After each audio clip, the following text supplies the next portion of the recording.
find out what to do with these straps of the swimsuit. Do you think that I should be tie or single or double straps? I'm so glad we're having this meeting today, Katie. The show needs to get back on track. Yes, we will get the designs, the venue, the theme for the show all sorted out by the end of these meetings today. In case you forgot, all your meetings will take place here in your office, and your first meeting is about the venue theme. I know you were interested in making history of women's bathing suits throughout the years as the overarching theme. So I brought in journalist and senior editor of The Atlantic, Sarah Laskow. Miss Laskow has an article published on the online magazine website Atlas Obscura called The Surprising History of Swimming Suffragists, as well as Dr. Marilyn Morgan Wessner, who is most notably a culture historian, educator, and author. She worked as an archivist at the Schillinger Library on Women in America at Harvard University. She served as director of the archive program of history at UMass Boston, and most importantly, she has an article published in the archives and public history at UMass called Drowning in Culture, Women in Swimming in the 20th Century, United States. I believe that both women's research, intelligence on the history of women's bathing suits, competitive swimming, and overall perception of female bodies will solidify your decision to choose that theme. Thank you for the rundown on the meeting and setting everything up. Of course. Oh, looks like they're here. Kamik, this is Miss Sarah Laskow and Dr. Marilyn Morgan Wessner. Ladies, this is designer of the swim brand Karns, Camilla Karns. Hello, ladies. Thank you so much for meeting with us. A pleasure to meet you both. Likewise, please call me Sarah. Thank you so much for having us. We would love to help you with your show. We are such big fans of your work. Thank you. I'm having trouble solidifying decisions on a theme. Based on the articles, knowledge, and research you both wrote, why do you think I should make the theme History of Women's Bathing Suits throughout the years? Based on both of your articles, what is swimming suffragette? Tell me more about this bathing costume, and why was it so harmful? These are all wonderful questions. During the late 19th and early 20th centuries, countries like the United States and England, it was extremely frowned upon for women to swim recreationally without a massive bathing costume weighing them down in the water. This discouraged women from learning how to swim properly as well as swim competitively. The first women pioneers were actually called swimming suffragists. This bathing suit was extremely harmful and caused women to drown because the garment was so incredibly heavy that it would weigh them down in the water. As Sarah mentioned, this discouragement was extremely harmful. I don't mean to give the history lesson here, but it is vital to understand why the female drownings were so common during this time period of the late 19th and early 20th centuries, more so in the 19th century than the 20th. It was because of the Industrial Revolution.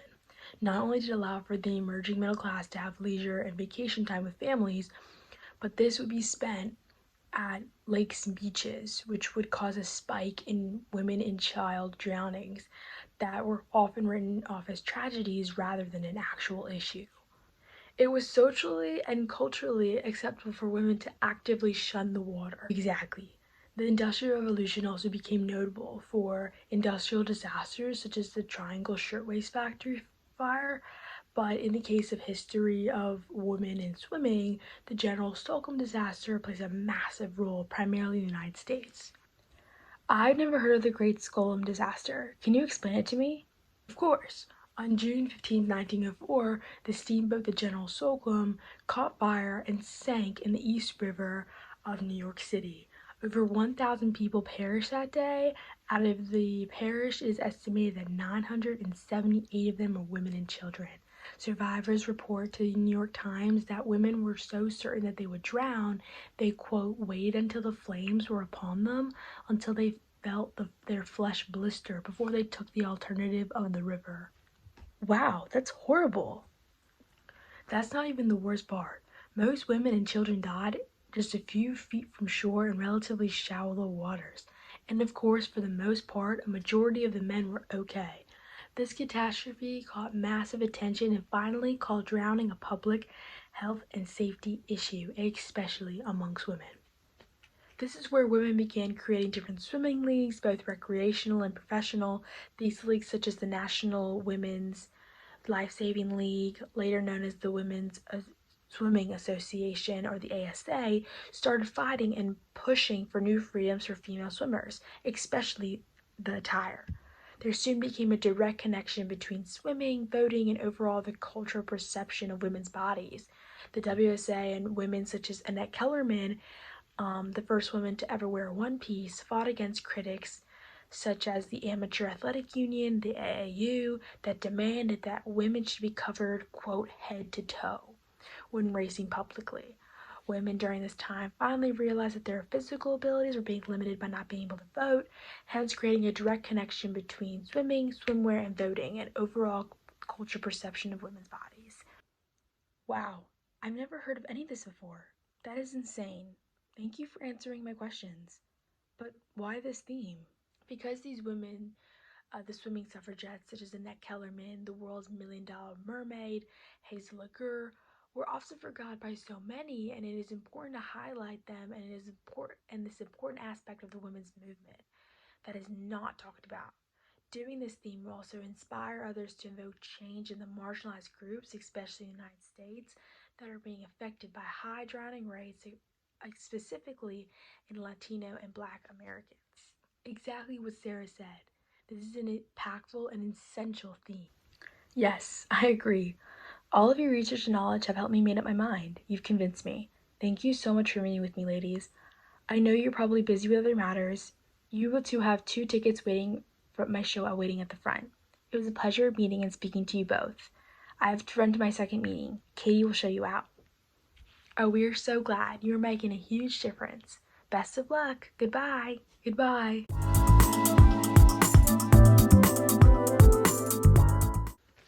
Phew! I'm so glad we got your theme all set. Now we have our next meeting in 7 minutes with Dr. Elizabeth Bullock to secure the Metropolitan Museum of Art for the venue. Yes, I'm glad this is all set. Hopefully this meeting goes just as smoothly. Katie, please give me the rundown on Dr. Block. Oh, yes, I was just about to do that. Dr. Elizabeth Block has her PhD in art history from the Graduate City Center, University of New York, and her MA in American Studies from Columbia University. She's the senior editor of the Metropolitan Museum of Art, as you already know. Since you already have your theme in place, I thought this little info I'm about to give might be a bit relevant and important to you. Spill. She has a published peer-reviewed article analyzing one of Winslow Homer's paintings that focuses on bathing practices in the late 19th century. Really? What is it called? It's called Winslow Homer's and Women's Bathing Practices in Eagle Head, Manchester, Massachusetts. I would consider asking her about this piece along with information about finalizing the venue because they have numerous art pieces from Homer at the Met. I will do that. Thank you, Katie. It appears that Dr. Block is here. Hi, Camille. Thank you so much for meeting with me. I love your work, and I actually have a couple of swimsuit pieces from you myself. I'm so happy when you reached out to me about having one of your shows here. I would be more than happy to say that I conferred it with my bosses, and everything is good to go. Likewise. Thank you. You were too kind. Wait, hold up. Are you serious? Yes, really. Wow, I'm so happy. Thank you. Well, now that everything is sorted out, we can just get to logistics later. I wanted to mention my theme because I think you can help me out. Of course, although I have to say I do not know much about designing fashion.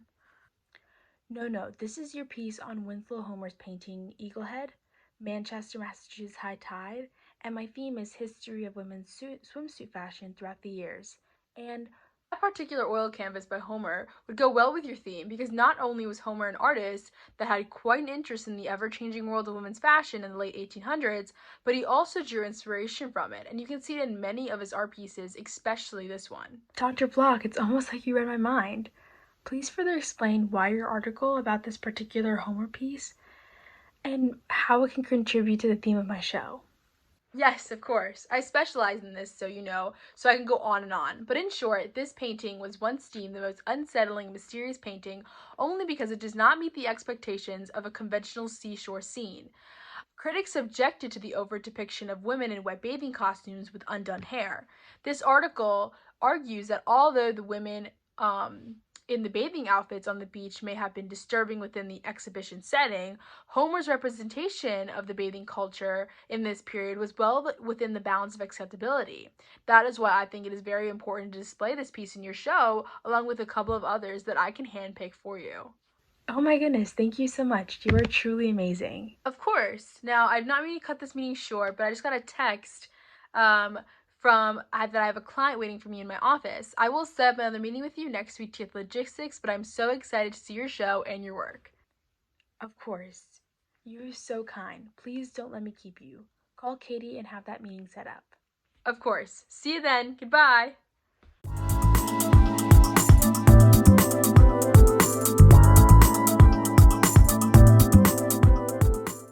Okay, that meeting went amazing.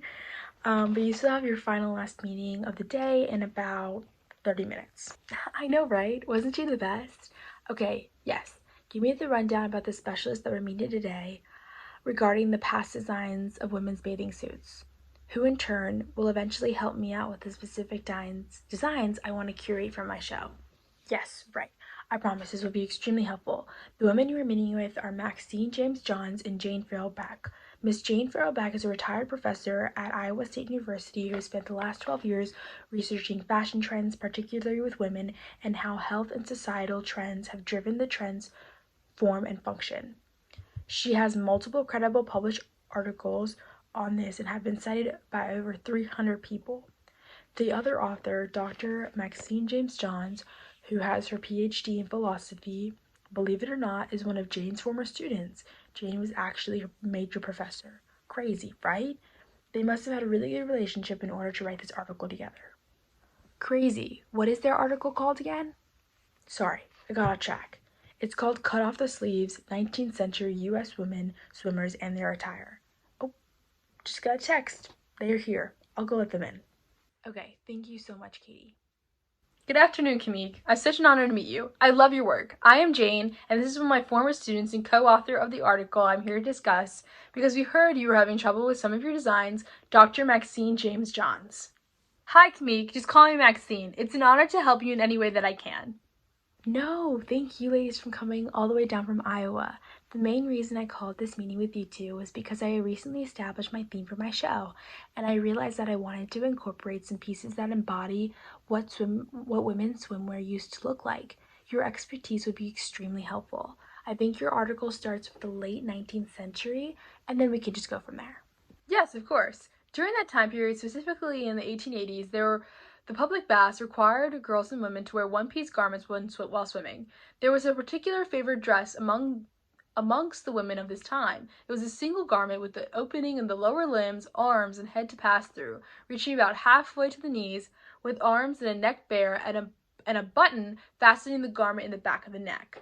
There were a couple different styles, which of course I have photos of. The first one was a French style swimsuit of 1871 and Azia's Morse unisex bathing dress of 1869. Interesting. As women got more involved with swimming as a sport, they decided to ditch the dress. Women like Eliza Bennett, Mamie Miller challenged this norm and law in a way by wearing tighter and lighter bathing costumes seen in this photo here. This is the swimming dress from the Harper's Bazaar in July 6th of 1889.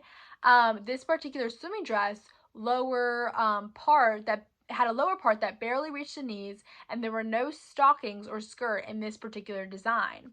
By 1900s, we see a massive and rapid designs change in women's swimwear. Thank you for the pictures.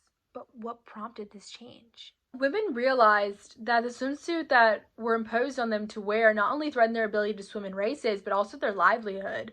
Women's swimwear during the 19th century directly contributed to what the New York Times called the drowning season of the 1870s and 80s. Jumping forward to 1907, we have Annette Kellerman wear a brief garment that was an early proponent of functional swimwear. She was arrested in 1907 and charged with indecent exposure for wearing a one-piece suit at Boston Beach. But due to her fame, the laws were relaxed, and soon after, the description of women's swim attire was, decreased. Functional swimwear had become an acceptable uniform of sport, and by 1915, fashionable women had adopted the Nilt mallet for public swimwear, seen in this image here. This is Rose Plintoff in a tank suit, on the 23rd of July in 1911. Wow, thank you so much, ladies. I really needed these images, and from what you said, I am already inspired. I hope that you two will accept the 2 free tickets to my show that Katie will send to you as a thanks for your kindness, intelligence, and expertise. Of course, we would love to help a designer as such an amazing woman as yourself. Of course, I'll be at your show. Thank you so much. It was such a pleasure meeting you. Yes, same here. Best of luck. Can't wait to see how everything turns out. I'll show you out.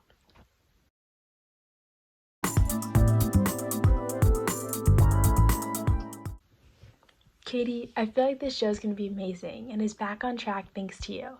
I am so grateful.